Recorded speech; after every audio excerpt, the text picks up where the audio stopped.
हर सनातनी को सतर्क रहने की जरूरत है। सनातन को मिटाकर ये देश को फिर 1000 साल की गुलामी में धकेलना चाहते हैं,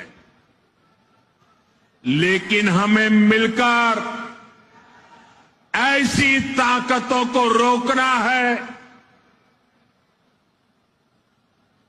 हमारी संगठन की शक्ति से, हमारी एकजुटता से उनके मनसूबों को नाकाम करना है। गई काले रात्रे प्रम दिवसे आपनी समक्ष ज वात थई थी अने बजरंग दळनी टीम द्वारा दरेक गरबा आयोजन में चेकिंग हाथ धरवामां आव्युं हतुं। ज्यां सती जणाती थी ए दरेक आयोजन में प्रम दिवसे सैयर सुरभी आजकल बधी जग्याए गया था अने आयोजकोए पण व्यवस्थित सपोर्ट आपी चेकिंग करवा दीधुं हतुं। स्टेज उपरथी जाहेरात करी थी। एने अनुलक्षीने गई काले रात्रे टीम द्वारा लील सिटी क्लबनी मुलाकात लेवा माटे पण गया था। आयोजकने बहार बोलावी सरळताथी चेकिंग थाय अने स्टेज उपरथी जाहेरात थाय एवी वातचीत चालती थी।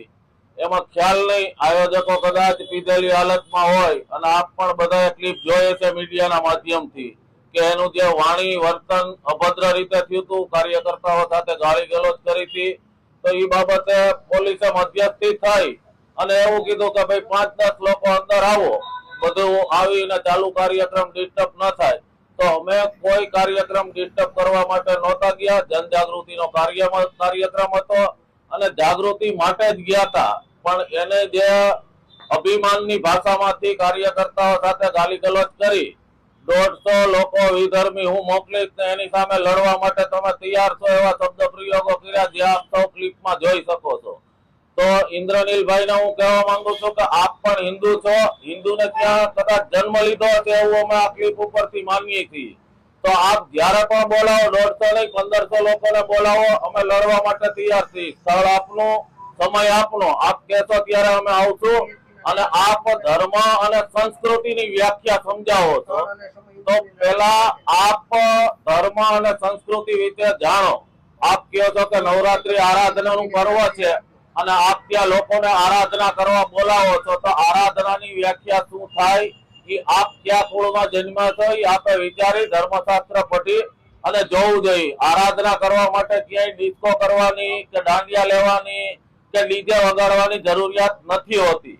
આપણી સંસ્કૃતિમાં ક્યાંય નથી। વર્ષમાં 4 નવરાત્રી આવે છે, એમાં આસો નવરાત્રી જાહેરમાં માતાજીની આરાધના કરવા માટેનો તહેવાર છે। બાળાઓએ રાસ લેવાના હોય છે, એમાં ડિસ્કો દાંડિયા, અને આપ બોલી રહ્યા છો અત્યારની પ્રેસમાં કે અમે કોઈ હિન્દી ગીત વગાડતા નથી। તો 2 દિવસ પહેલાની આપની ક્લિપ વાયરલ થઈ, જોઈ લ્યો તમે।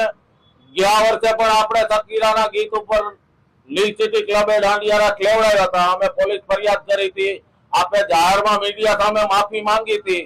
તો એ બધું કદાચ તમારા સ્વપ્નમાં આવતું હશે। અને હિન્દુ સંગઠનો ઉપર જે આપ આક્ષેપ કરી રહ્યા છો કે ભાજપ માટે મત માંગવા નીકળે છે, તો આપને ત્યાં આવ્યા એના આગલા દિવસે ભાજપના નેતાઓના જે રાસોત્સવ છે એની ત્યાં પણ ટીમ ચેકિંગ કરવા ગઈ હતી। તો ખોટું નથી કર્યું તો તમે શું કામ વિરોધ કરો છો? તમે હિન્દુ છો તો હિન્દુને સપોર્ટ આપો, અને વિધર્મીઓએ દાંડિયા લેવા આવવું એવી ક્યાં જરૂર છે? આપણે એના કાર્યક્રમમાં કલમા પઢવા જઈ હતી। એક તરફ હિન્દુને ધર્મ, જાતિ પૂછી લિંગનું પ્રદર્શન કરી અને હત્યાઓ કરવામાં આવે છે।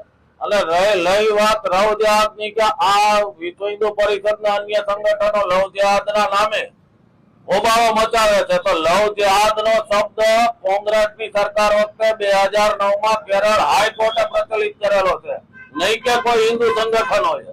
અને આપને જ્યારે સમય હોય ત્યારે હું રાજકોટ જિલ્લામાં બનતા દર મહિનાના 8 થી 10 લવ જેહાદના બનાવોનો રેકોર્ડ સાથેનો વસ્તુ આપને બતાવીશ। આપ આવો ત્યારે હું જાહેરમાં પણ બોલી શકું, પણ કોઈ પરિવારની વ્યક્તિગત આબરૂને લાંછન લાગે એટલે જાહેરમાં નથી ઉલ્લેખ કરી શકતો। આપ જ્યારે જોવું હોય ત્યારે આપજો। કાગળ ઉપર રેકોર્ડ સહિત પરિવારના નામ, નંબરની માહિતી સહિત તમામનો રેકોર્ડ છે કે લવ જેહાદના કેટલા કિસ્સા બને છે રાજકોટમાં। તો દેશ આખાનું આપ આટલા બધા માધ્યમોમાં, સોશિયલ મીડિયામાં કાયમ જોતા હશો ક્લિપો આવે છે। તો એ કોઈ સંગઠને પ્રચલિત કરેલો શબ્દ નથી. કેરળ હાઈકોર્ટ અને સુપ્રીમ કોર્ટે પ્રચલિત કરેલો શબ્દ છે અને એ ઘટનાઓ બને જ છે. આપને ખ્યાલ ન હોય તો આપ જોઈ લેજો. અને ભારત દેશ જે 1000 વર્ષ ગુલામીમાં રહ્યો એ આપણી જેવા જયચંદ્રના આશીર્વાદથી જ રહ્યો છે. આપણા જ આપણને લડ્યા છે. બહારથી કોઈ 5 લાખની ફોજ લઈને લડવા માટે નહોતા આવ્યા.